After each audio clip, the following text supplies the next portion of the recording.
Oke, selamat berhari Senin lagi, melaporkan langsung dari puncak klasemen Serie A minggu ini. AC Milan kembali menduduki di puncak. Bagaimana laporan selengkapnya? Kita akan ulas di Balcipak minggu ini.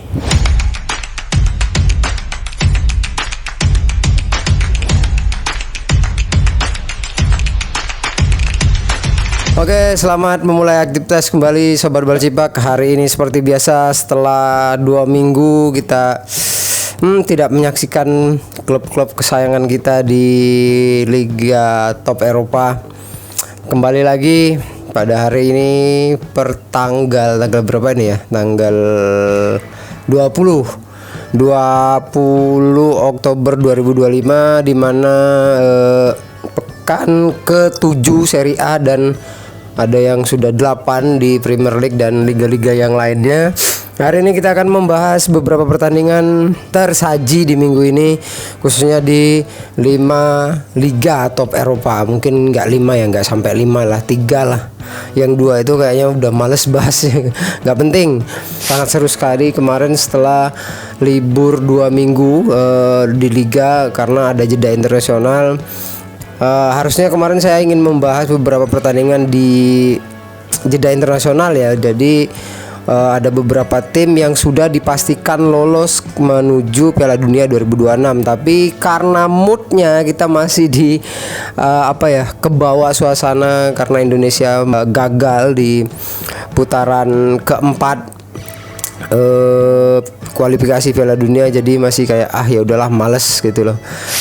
Oke, yang pertama dan paling utama seperti biasa saya akan membahas pertandingan semalam, yaitu AC Milan melawan Fiorentina. Setelah jeda internasional, banyak beberapa pemain Milan yang cedera ya.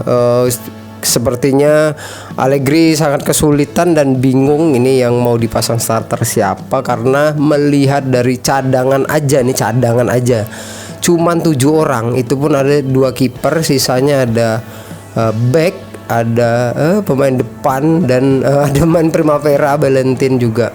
Itu kadang resiko di jeda internasional, apalagi pra Piala Dunia, pra event Euro dan segala macamnya, itu menyebabkan beberapa pemain kadang ada insiden-insiden cedera, ada yang dan banyak yang kadang merasa dirugikan, dari pihak klubnya sendiri merasa dirugikan.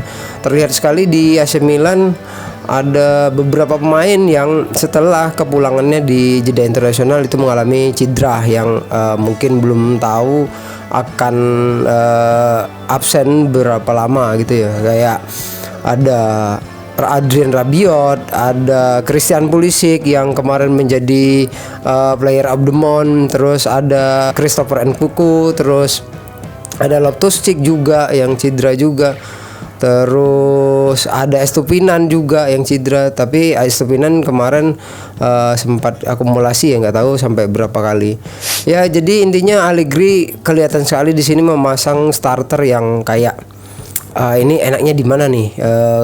Beruntung Rafael Leao setelah kemarin ada isu-isu juga bahwa dia dipulangkan lebih dulu dari skuad Portugal karena mengalami, katanya ada cedera sedikit. Terus Alexis Salamaker juga katanya ada mengalami cedera. Tapi beruntungnya kedua orang ini berhasil mendobrak gaya gedor Milan di depan.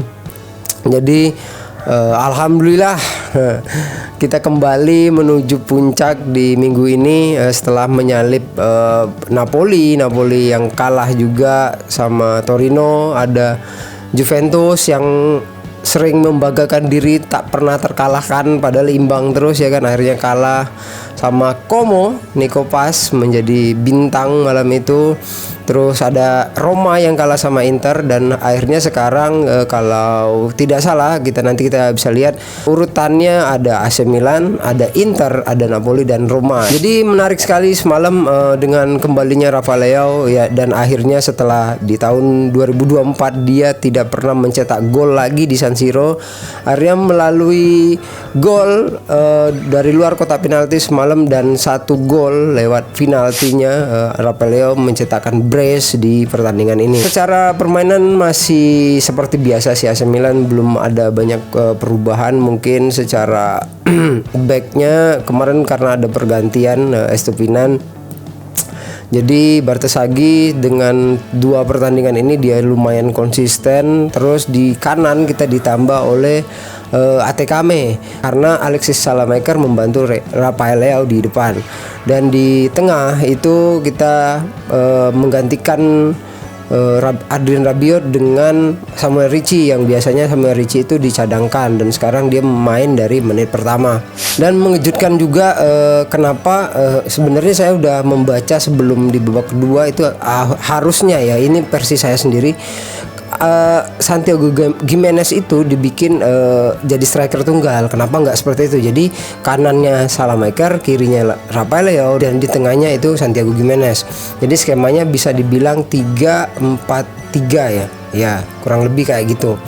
Sebenarnya enaknya menurut saya pribadi kayak gitu sih. Cuman nggak tahu Allegri mungkin mau mencoba dulu apa gimana, dan boom, akhirnya di babak kedua benar efek dari masuknya si Santiago Gimenez berhasil menambah daya gedor beberapa tembakannya, walaupun gagal. Tapi Gimenez ini luar biasa sih secara fisik, secara tekanannya ini memang kayaknya emang orang ini tuh belum beruntung aja. Ada masanya dia nanti suatu saat bakalan membuat gol lah, saya yakin 100%, karena secara mentalnya, secara kualitasnya dia sudah minimal sudah membuktikan membuat beberapa kontribusi bahwa dia emang benar-benar niat lah, istilahnya niat main di Milan gitu loh.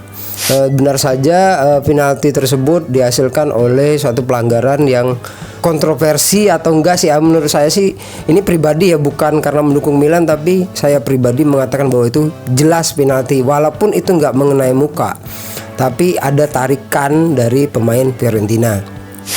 Ya mungkin overall oke sih, masih ya dengan skuadnya yang masih banyak cedera, seharusnya AC Milan dengan pemain inti kayak sebelumnya itu sebenarnya menang mudah ya, karena diingat para pemain Fiorentina sejauh ini masih berada di papan bawah klasemen sementara. Ya mungkin untuk AC Milan udah cukup lah ya, secara overall ya sangat menyenangkan sekali. Kita kembali di tengah cuaca Jogja yang masih panas, AC Milan mengademkan diri di puncak ya. Oke, next lanjut, kita masih ada beberapa pertandingan yang seru ya, salah satunya yaitu 2 klub konten minggu ini bertemu antara Liverpool dan Manchester United. 2 minggu ke belakang saya udah membahas kalau Liverpool mainnya kayak gini terus bakalan ya udah gitu aja gitu loh, maksudnya tidak akan susah buat akan jauh lagi seperti musim-musim sebelumnya, karena terlihat sekali dengan tidak sebanding lah ya dengan pembelian-pembelian yang sangat mahal. Ada Alexander Isak, ada Ekitike dan yang lainnya, itu secara harga aja itu kayaknya setengahnya skuad Milan bayangin, dan yang tim-tim yang lainnya. Apakah ini merupakan comebacknya MU? Ya kita tidak tahu, karena MU ini ketika lawan Liverpool memang mentalnya beda ya. Tapi di satu sisi lain semalam adalah merupakan pertandingan pertama kemenangan MU kalau nggak salah setelah tahun 2016 di Anfield. Bayangin gimana nggak rasa juara ya kan, lawan Liverpool yang emang kondisi sekarang menurut saya bukan kondisi dalam performa yang maksimal ya.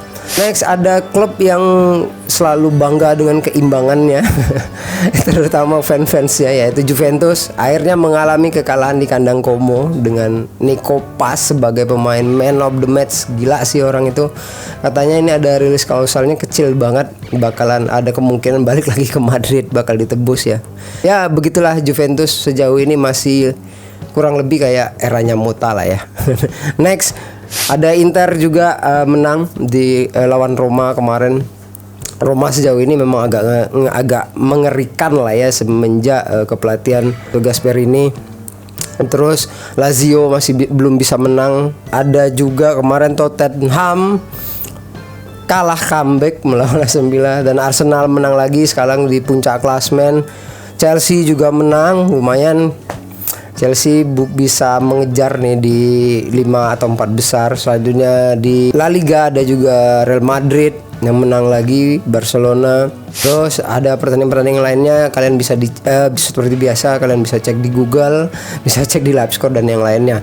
Mungkin singkat saja minggu ini karena masih hawanya dingin banget ini, nggak enak Mas karena masih berada di puncak. Oke, minggu depan kita akan lanjut lagi. Milan akan menghadapi Pisa dan pertandingan-pertandingan yang lainnya. Sampai ketemu lagi di Balcipak minggu depan.